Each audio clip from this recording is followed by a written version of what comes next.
Hello, and welcome to True Crimes Podcast. Today, I will be speaking with Judith A. Yates. Excuse me. Judith Yates is an award-winning true crime author and criminologist. She has been employed in law enforcement for over 35 years, and she is the author of 3 books: When Nashville Bled, The Untold Stories of Serial Killer Paul Dennis Reed; The Devil You Know, The Crime They Said Can't Happen Here, which won a 2014 Silver Fashion Award for nonfiction true crimes, and a portion of the book's proceeds go to Living Beyond Breast Cancer. And she also wrote a crime prevention workbook called How to Recognize the Devil. All of her books are available on Amazon.com. And she has lectured across the country on crimes and has attended law enforcement schools across the U.S. She worked in loss prevention, the sheriff's department, the federal prison system at each capacity, minimum security to maximum, as a private investigator, as a criminal justice professor and instructor, and a true crime freelance writer. You can connect with her on Twitter and Facebook, on Examiner.com, and on her website, JudithAYates.com. That's JudithAYates.com.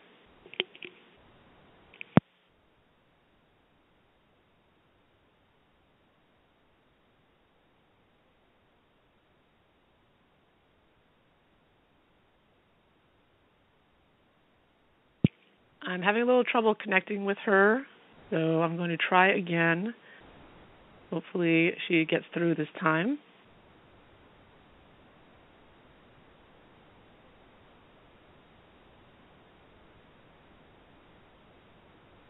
Oh, okay, let me see. I apologize. I don't know why. Oh.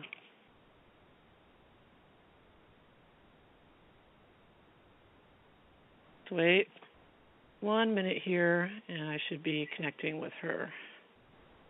There we go. Hello, Judith? Yes?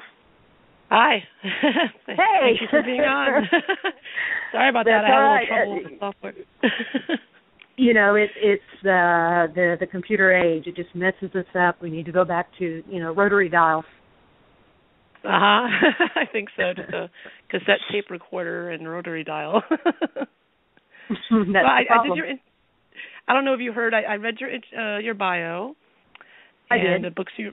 Okay, good. And so I thought we'd just start. Do you want to start with talking about your books, The Devil You Know, and how you came to write about that story? Yeah, I can do that. The Devil You Know was definitely, they said, the crime that can't happen here. It happened in Westport, Indiana. It's a little town of a little over 1,000 people, where a 12-year-old boy was, quote-unquote, friends with a 28-year-old man who was his distant cousin, Douglas Sims. And Doug ended up murdering Brad.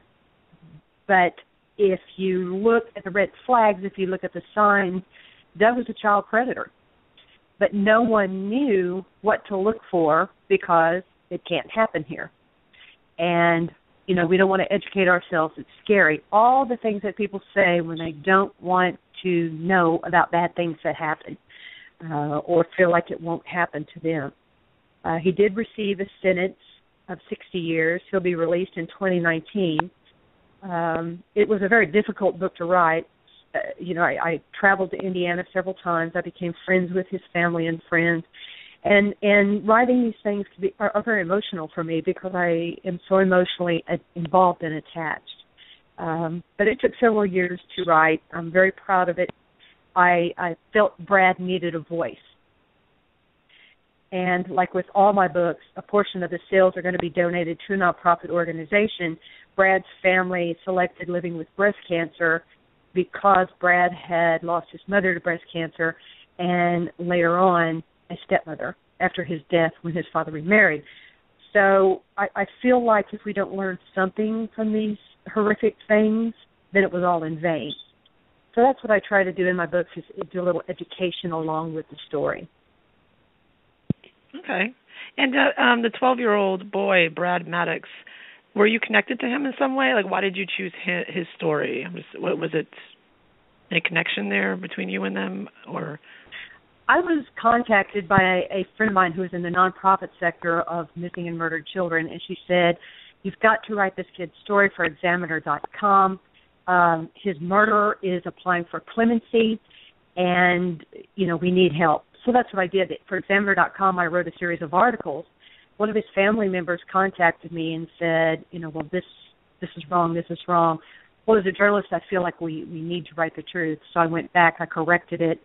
Then I wrote another one. They took my articles along with petitions to take to the governor to request clemency denied. And it sort of fell into my lap. I kept looking at it thinking, he's just this little boy, rides his bicycle, loves dirt bikes, has a paper route. He's just all-American kid, and he deserves his story to be told. And that's how it started. Okay. And now, Sims, did you meet with him, the killer, at any time? No. I try not to do that with my books, simply because these people often already have such a self-inflated ego, like Paul Dennis Reed did, and I don't want them to think that they're anything special, anything big, brave, and scary, because they're not. I wrote to him and asked him would he be interested in clarifying some things. He refused, but I did talk to family and friends. And, when you're an author, you kind of have to at times sift for the truth. One person will tell you one thing, another tell you the opposite. So you keep digging and asking and talking. And a lot of times you have to get as close to the truth as possible. I had friends of Doug, family of Doug, that offered to assist. And so I had friends and family in Brad's team, so to speak. And it sort of all came through into the middle. I also spoke with the investigators. I spoke with police, law enforcement, legal. So it was a lot of interviews, and I don't know how many reams of paper of legal work that I went through. Wow. And now you wrote that Sims, quote, derided the dead boy in a shocking display before the parole board that left hardened officers stunned. Yes. What was that about? Several officers I spoke with did break into tears when telling Brad's story. Sims did go before the board for clemency and acted as though it was just a walk in the park. Well, what happened? I don't remember. What did you do? I don't remember. Wasn't this boy related to you? I think so. And he might as well have been talking about, he didn't pick up his mail on Monday or Tuesday. It was so blasé and so uncaring. And at one point, one of the clemency board members, she became angry, and she said, look, you killed this little boy. You murdered him. You gained his trust, and you murdered him. Do you have nothing to say? I was drunk. I don't know. And it was just, his eyes were just, one of the officers in the Paul Reed book described Paul Dennis Reed's eyes like that of a shark, where they just seemed dead. Sims was the same way. And it was eye-opening. Was he the psychologist describe him as a psychopath, or? I didn't really go into the science of the why, or the psychology, so to speak. I felt Brad's story needed to be told, and I didn't want to concentrate on Doug Sims. I do a little bit of his background. I do talk about the trial where he pled, and some quotes from his good family friends and family members and such. But this is Brad's story. Okay. And you can, criminologists, we can argue all day long about what causes crime and were they psychopaths, were they, treated bad as kids. But in the end comes down, a little 12-year-old boy is not going home. And that's what I focus on. Right. Okay, great, yeah. And it won an award, and it looks like a great book. And your next book as well. Now, this one just came out, When Nashville Bled, The Untold Stories. Now, this time The title says the serial killer's name, Paul Dennis Reed, but the book is about the victims, right? That you felt were not, or that were not being covered. Yes. Yeah. Yes. The book focuses on the victims' lives. Now, it tells the background of Reed. It tells about his criminal life. It tells about him. But the focus of the book is on victims and the lack of victim recognizing in the judicial and legal system, how the victims are treated, the victim, what I call the victim survivors. You know, they didn't have an identity as Sarah or Angie or Bert. They became the victims of Paul Dennis Reed. And even their parents, their families became the families of the victims of Paul Dennis Reed. They lost their identity. And as a victim's advocate, I feel like that is so wrong in our system. You know, we make these guys out to be big, bad, and scary. He wasn't. He was a punk. He was a punk who shot young, helpless kids in the back for, you know, $1,000, $500. And, you know, no one ever asked, you know, Miss Jackson, what did Sarah like to do? You know, she was an amazing softball player. She played in the school band. What was Bert like? You know, Bert teased. He was the only boy in his family. He teased and teased his sisters. But, boy, you better not ever say anything bad about them.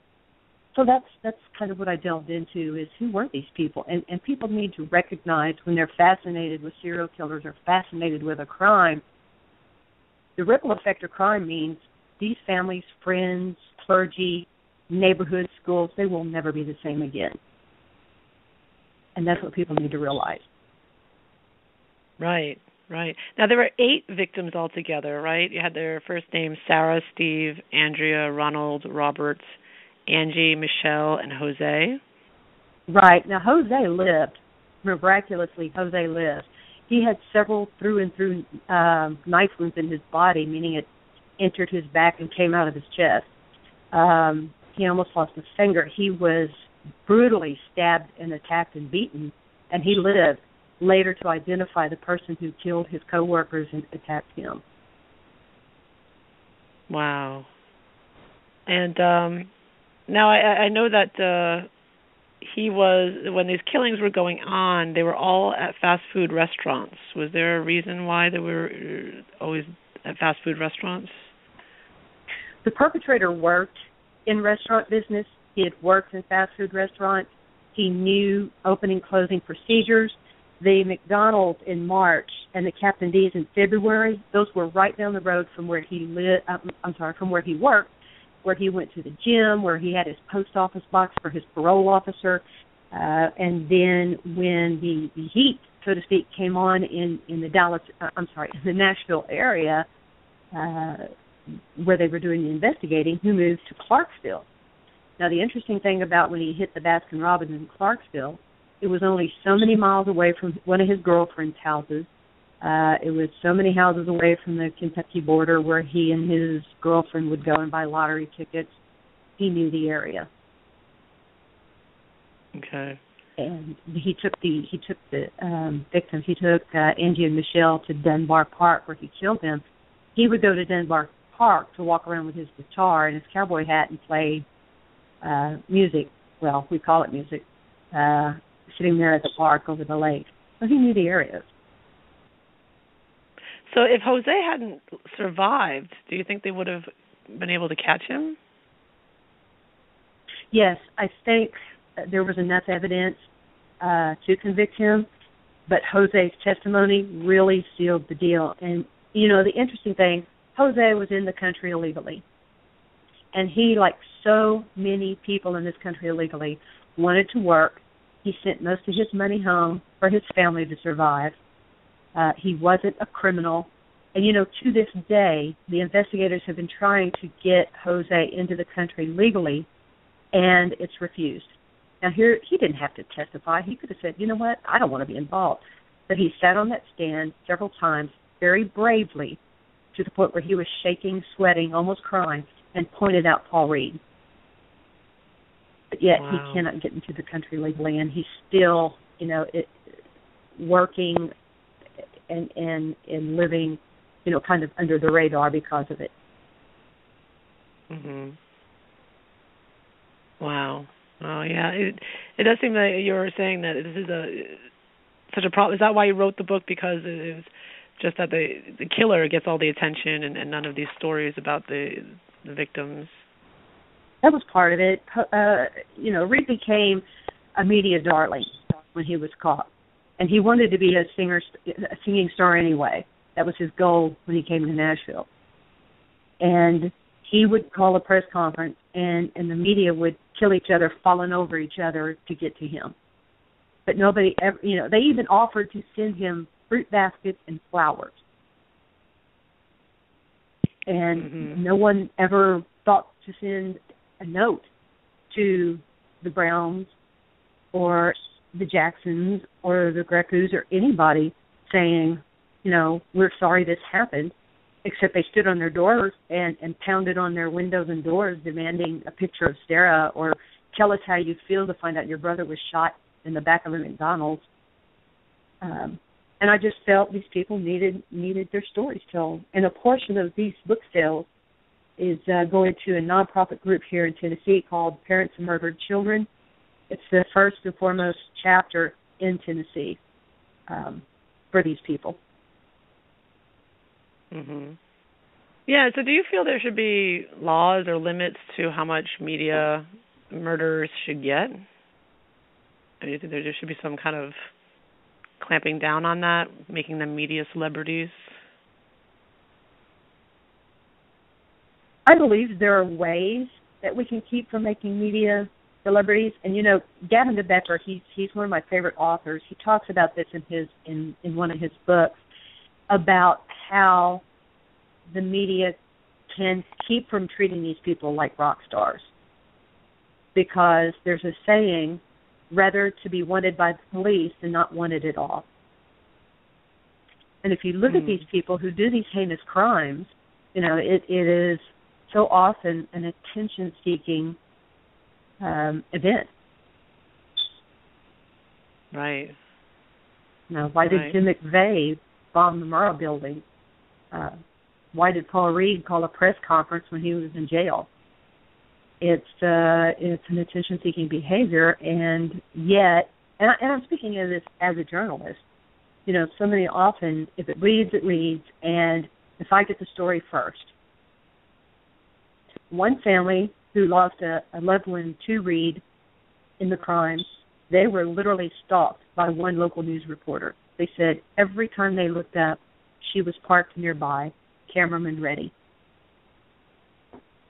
Grocery stores, church, at the home, anywhere they went. So many times they'd look up and there's that person. And that's wrong. Mm-hmm. That's wrong. Yeah. Just going back a little bit, I just wanted to ask you, because I know you worked in the prison system. You said minimum to maximum. And we had a big story here in New York earlier this summer. I'm sure you heard about it. New York prison break, where 2 convicted killers were on the lam. They escaped and for 3 weeks. And they were helped by the prison seamstress. She wasn't a guard, correction there. She was a prison seamstress. She worked there for many years with her husband, Joyce Mitchell. She's a grandmother. She was married, happily married, had children, grandchildren. And for some reason, she helped these 2 convicted killers. One was a cop killer. And she helped them to escape. She provided them with tools. She is apparently in a relationship with one of them or was in love with one of them. And I don't know if I wanted to ask you, as someone who worked in the prison system, like, how does this happen? Why did she just throw her life away? Now she's in prison herself. For it should be. But I'm wondering, how does that happen? Why would she do that? How does that I wanted to ask you if you seen that before, or if that was something that was yes, good friends of mine. Well, first of all, they're officers, not guards. She was a civilian employee, but it doesn't matter, because once you pass through those doors, you're an officer. Now, some people just forget that because they're not in uniform. Maybe it's lack of exposure or not understanding what I call inmate behavior. You can teach about inmate behavior, And I trained rookies. I was a mentor in the program. I was president of the employee club. I did a lot of training. But you cannot train people so much on inmate behavior. Now, there's a very good book that's been around forever, but it's sort of the Bible of this. It's called Games Criminals Play. It is amazing. And they talk about, in the book, inmate behavior, because inmates have time to think about breaking rules 24/7. They know how to apply charm, how to play the game. They have all the time in the world, to work their mark. And there's ways of getting information without being obvious. For example, instead of going, so do you have kids? You would say, hey, sir, are your kids happy that it's time for fall break? And it's all about manipulation. Now, I looked and it said that they're having a review to investigate corruption, prison safety. That's normal after a serious infraction. And there's the 10% rule, and I really need to stress this. 10% of any group is going to be corrupt. Officers, teachers, janitors, construction crews, any group, housewives, 10% of any group will be corrupt. Now, if you look at it, she was a supervisor on a work crew. Think of how you get along with the people you work with. You forget in this business, or some people do, they go from being incarcerated felons to the work crew. And think of how you are with your work coworkers. You joke, you talk, you chit-chat. Inmates are people also. And that fine line can get very, very fuzzy. But you have to remember they're not your coworkers. They are inmates. They're in there for a reason. You are the officer. Somewhere along the way, for whatever reason, you've forgotten it. Now, this happily married, wonderful life, blah, blah, may be true. But they know how to work weaknesses. They can tell what kind of mood you're in simply because of the way you walk, the way you talk, your eye and hand coordination. There's so many ways to figure out. If you go into a shopping mall or any busy area, sit and people watch and ask yourself, what is this person about? And you can do it. It's really very simple. Well, inmates are masters at this game. So they played on her weaknesses. Maybe she wasn't happy. I had a very good friend going through a bad divorce. She felt because of it she was ugly and stupid and fat. Well, the inmate played on it. You're a beautiful woman. How can anyone treat you like that? Next thing you know, she's being walked out for having a quote-unquote affair. So there's ways. Wow. Yeah. Yeah, so but you're saying she should be in prison, but is she more of a victim here then? The way you're describing it, it seems like she was just played by these convicts. I have a very narrow view of the 10% rule when it comes to law enforcement. When you sign that paper, you put on that badge, you are law enforcement. And sure, there's some very sad stories. Sure, they know how to play the game and you don't. But in the end of the day, you're the officer. You walk away from the job.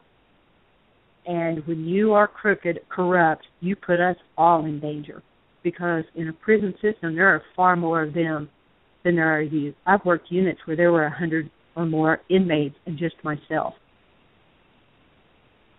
So if something goes wrong quickly, it's wrong for everybody. And again, it's a ripple effect. It's not just you, it's your family, it's the institution, it's the prison system itself, it's the town, it's the state. Now Clinton Correctional Facility is unfortunately going to be called that place where that officer helped 2 inmates escape. It's just a ripple effect. And yes, she should be in prison. She put so many people at risk. Right. Yeah, okay. Yeah, because I was having trouble just understanding how that happened, just really, but the way you describe it, yeah, I can see. Well, think of it this way, too. Yeah. How many people and how many friends of yours that you consider smart, intelligent, well-read, successful people that fall into such negative, harmful relationships.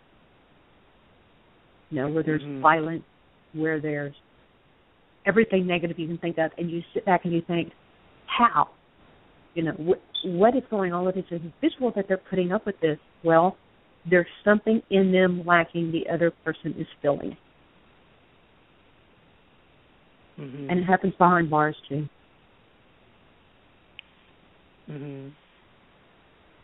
Yeah, that makes sense. All right, so we have a few minutes left. Is there anything else you want to do? Want to say anything about your other book, How to Recognize the Devil?